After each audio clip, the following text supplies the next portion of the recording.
Hi, it's me, Jeff, and welcome to our channel. So, for today's video, kasama ko si Jackie. Food vlog tayo tonight. So, gagawa kami ng snack siya, pero salmon. Pwede siyang pang dinner, pero ito ay pang snack. Pwede rin sa mga diet. So, light snack lang, light dinner. So, meron kami ipapakita na makabagong dish na si Jackie ang nakaisip. So, it's cooking time!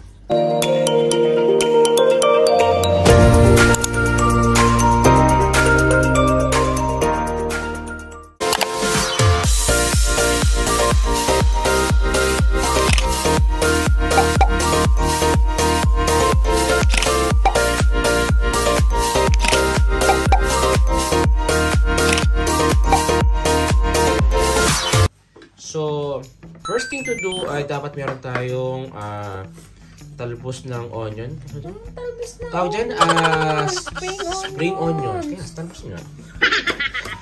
So, ating demo, one by one, maging process ng pag-prepare. So, ikat lang siya into small bits. Konti lang yun. Konti lang kailangan natin. Pero sa mahilig sa onions, sa kanyang spring onion, di mas maganda mas marami kasi mabango yan. So, at tayo ng mas maganda marami. Then, yung ating next ingredient ay yung ating salmon. Ayan. So, ito ay in-order siya online namin kanina. Kasi tinamad na kami magpunta ng pahig para magpunta magbili. Mamasahe lang din naman. Pa-deliver na lang. So, ang salmon, kayo ng pagkat niya. At ilasan na ganyan. So, paano siya? Pa-lengthwise ba? Ba? Lengthwise? Cubes to ang cut niya. Magkano salmon na yan? Ito ay nagkakahalaga ng 6.5 ba ito? 6.5 dinar. Ilang piraso? Tatlong piraso. Ayun. So, ganyan siya. Slice siya into cubes pala. At ilagay sa isang container. Ganyan. Napakasenda nung ating taga-prepare. Yan talaga tissue. So, next thing to do is, atin siyang titimplahan. Yung ating salmon. Lagyan natin ng mayonnaise. Ayan, yung classic lang na mayonnaise. Usually dapat yung kipay. Kaya lang, wala kami stock sa bahay. So, mayonnaise will do. Ayan. Then, add tayo ng toyo, yung ating soy sauce. Next time, gumamit kami ng Kikkoman soy sauce. Pero any brand will do naman. Ito kasi masarap to, Kikkoman. Malasas na siya. Then, pagka-put to mayonnaise and soy sauce, mix lang siya. If you want to add more mayonnaise, mas maganda para creamy, no? Ganun ba? Then, haluin lang siya ng banayad. So, mix lang. Oh, diba? Then, add tayo ng vinegar para magkaroon ng konting sour lasa niya. Yung kasing kipay na missing sa ang ingredient, medyo maasim siya. Pero since wala kami nga nun, so vinegar naman pwede. This time, gamit kami ng white rice vinegar. Pero any brand pwede naman. Our next ingredient is yung nori. Nori sheets. So, nabibili lang ito sa market. Usually sa mga Korean store, meron yan. So, ikat mo lang siya into pa-square ba? Rectangle. Ganyan. So, okay na hawakan. Sige. Ayan. So, ito yung magiging cut niya. Ganyan siya. So, nori. Malasa naman ito, di ba? May konting. Walang matabang ito. Para ito yung pinaka-sheet natin. Anyway, ayan siya. Then, kailangan natin mag-prepare din ng malagkit na sushi rice. Ayan. Hindi pwedeng rito, hindi pwedeng malagkit na kanin, no? Kailangan tayo sushi rice talaga dapat. So, sushi rice, available din to sa mga Korean store. Try natin. So, yan lang siya. Sa ating baking pan, matawag na ganyan. Wow! So, meron tayong baking pan sa bahay. Pero ang dami kong nalagay. I-pour lang natin yung nori. Anong naparami? Ang daming kanin.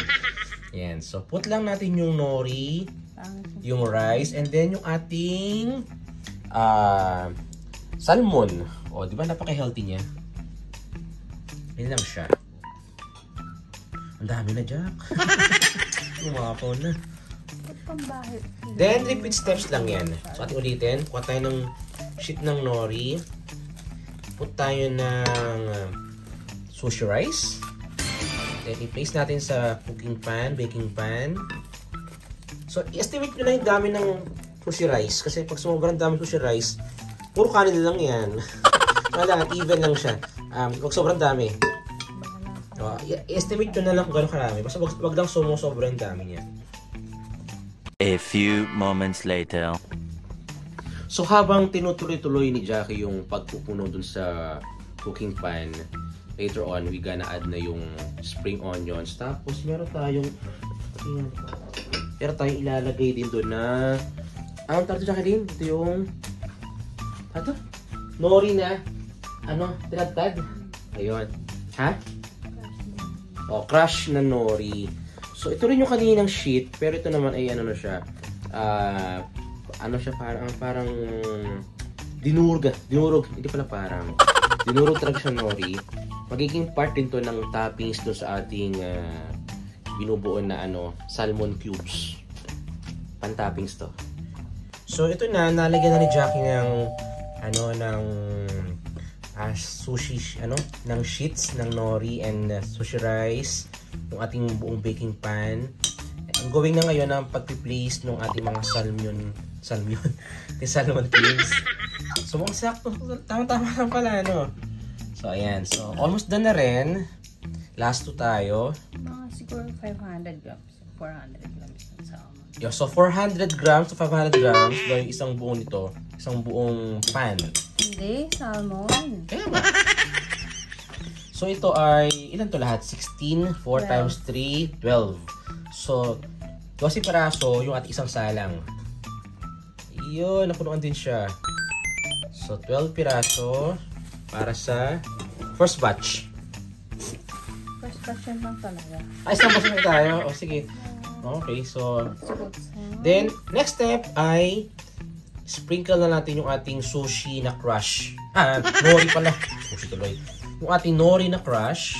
Half lang lagyan natin. So, ba't kalahati lang? Lagyan mo na lahat siya. Sino kakain? Half lang natin. Then, yung ating spring onions. Dapat talaga marami dyan. Kunti na ginawa mo.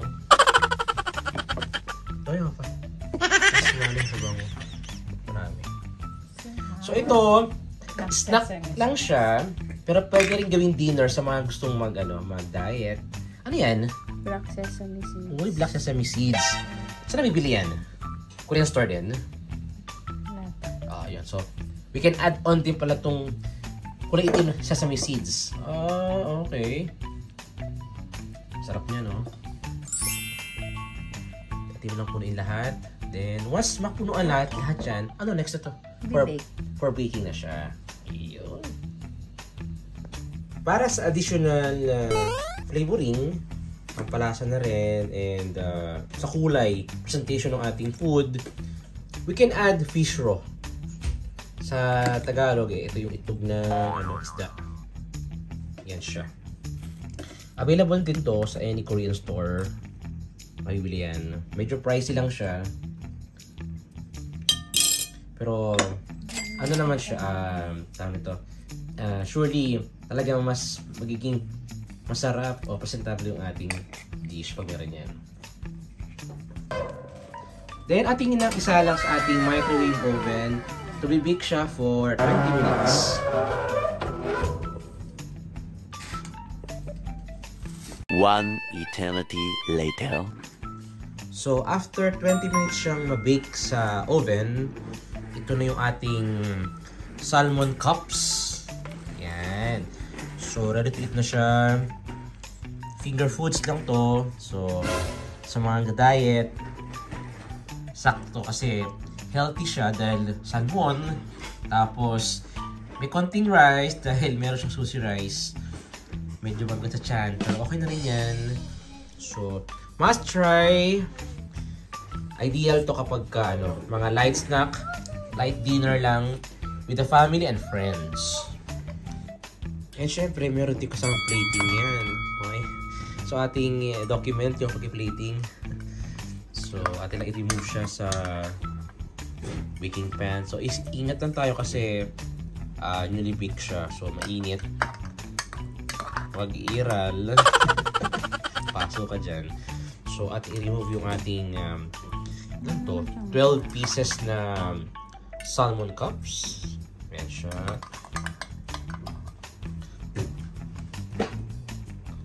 Ideal to, pag yung mga friends kayo sa bahay nyo, tapos gusto nyo ng presentable na something nyo sa kanilang paningin. Yan, mabilis lang to.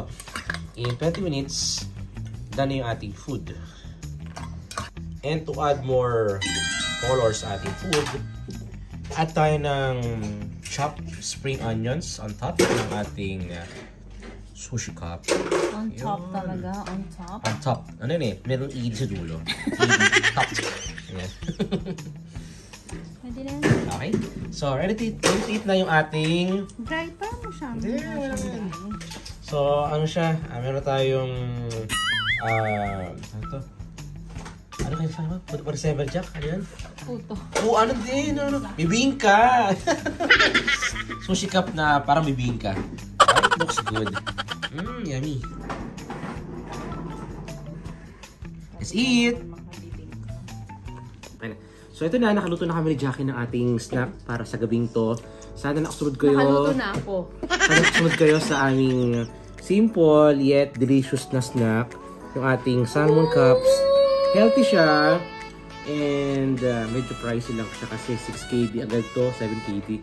Ito lang siya kadami. Salmon pa lang. Ha? Salmon pa lang. Salmon pa lang siya. Nasa 6 KB. Pero okay lang naman yan. Mag-spend kami sa minsan. Para lang naman maiba naman yung ating food. Then, good to kapag meron kang kasamang red wine. So, yung red wine. Ha? White. White and sparkling. So, nagbili kami ito. Sparkling wine. So, oo nga, no? Hindi siya red. Sparkling. So, it's good kapag meron kasamang wine para mas feel mo talaga yung snack. Yun na naman. So, I hope nakasunod kayo sa aming instruction how to cook, how to prepare yung ating simple yet delicious na pagkain. Mas ano kayo Sige. Kasi pwede pa siyang dadagan ng spicy kapag meron sa sriracha. Next time yun. At kung nagustuhan niyo yung video to, don't forget to click, like, share, subscribe to our channel, and pilit na rin yung notification bell para always be updated sa aming mga video. Salamat! Bye!